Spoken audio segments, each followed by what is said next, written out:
Hi friends, welcome to Skyflare networks. Vizag అంటే మన Andhra Pradesh tech future అన్నమాట కదా. ఇప్పుడు ఆ మాట నిజం కాబోతుందేమో అనిపించే భారీ వార్త వచ్చింది. ఏకంగా 87,250 కోట్ల రూపాయల పెట్టుబడి ఇప్పుడు వైజాగ్ వైపు రానుందట. అవును, ఈ ప్రాజెక్ట్ అంటే చిన్నదేం కాదు బాస్. ఇది రాష్ట్ర చరిత్రలోనే అతిపెద్ద టెక్నాలజీ కంపెనీ. ఇది గూగుల్తో కూడా అసోసియేట్ అయి ఉంటుంది. వాళ్ళు ఇక్కడే ఒక ఏఐ ఆధారిత డేటా సెంటర్ను ఏర్పాటు చేయబోతున్నారు. అది కూడా 1000 మెగావాట్ల సామర్థ్యంతో. అంతేకాదు, దీనితో పాటు ప్రపంచ స్థాయి ఐటీ హబ్ కూడా తయారు కానుంది. మొదటి దశలోనే 480 ఎకరాల భూమిపై ఈ ప్రాజెక్ట్ మొదలవుతుంది. మరి 2028 నాటికి మొత్తం 2100 మెగావాట్ల డేటా కెపాసిటీ ఏర్పడనుంది. దాంతో అగ్రస్థాయి టెక్ కంపెనీలు కూడా వైజాగ్ వైపు రావడానికి సిద్ధమవుతున్నారు.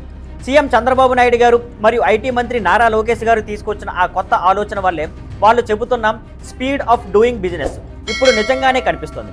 వైజాగ్ ఇప్పుడు కేవలం తీర నగరం కాదు, దక్షిణ భారతదేశంలోని అతిపెద్ద టెక్ సిటీగా మారే దిశలో అడుగులు వేస్తుంది. మరి మీరేమంటారు ఫ్రెండ్స్? ఈ భారీ పెట్టుబడితో వైజాగ్ రూపం పూర్తిగా మారిపోతుందా? మనం సిలికాన్ వ్యాలీ లెవెల్కు చేరుతామా?